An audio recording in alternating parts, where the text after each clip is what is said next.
سماق المطعم تیتا کار اینان خال او سماق نیه او گرکو سماقیه لیمون دزه و تیتا صبح کرن دافره باید هزار اگه ده نبی برا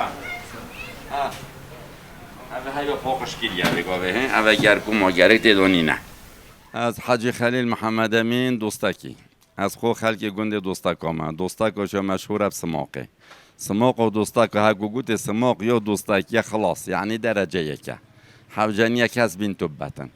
از نوع مدل همو سماق اسپیتره بزدن کاول همو سماق مستره ما 4-5 نوع سماق شد های دورو زباری عام سماق اسپیه یا صوره خاتونیه کیفزره اوها نوع سماقنا هندک سماق صورت بید باش او حولیری باش مرغوبن بو سماقه یعنی کیف به سماقه داد بو مطعم و کباب و چطور بس یا سپی ترشه و یه سپیه طعماوی خوش تره ترشه و ترشه که ترشه هند یا صور ترشه و طفته یا خوش نیه بخارنه کب کنه نف آوش دا ترشه و صورت بید اوها هندک که هیش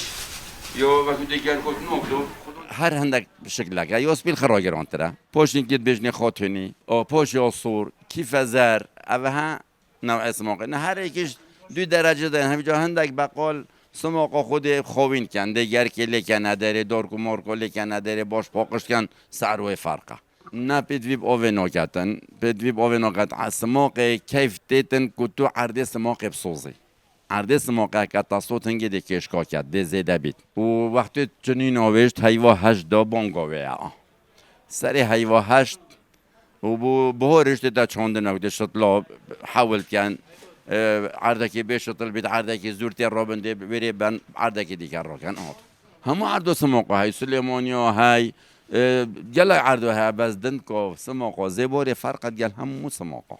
دنکوی آگره و آتاماوی خوشتره یا هندک سماق تقریبا گرکوی حیاکیمه بس هندک خوش دوره و نقفدو گرک سماق المطعم تیتا کار اینان خال او سماق نیه او گرکو سماقیه لیمون دزه و تیتا صبح کرن دا صور بوی دا شکلی سماقی بیته او سماق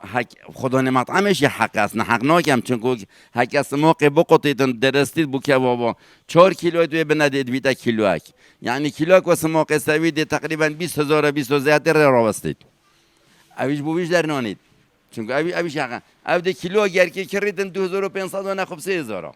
زیادتر نیه لیمون دو نافدا یا صبح که دیگه تبره سماقه بس خدا مطعم حق سماق حقیقی بقطی تو چکت 2 کیلو سویف چته 20,000 وگا ول دکانو لازگینی یا قطع یا درست کامل کیلو 20,000 از فروش گردان ترا یا سپیو گرانه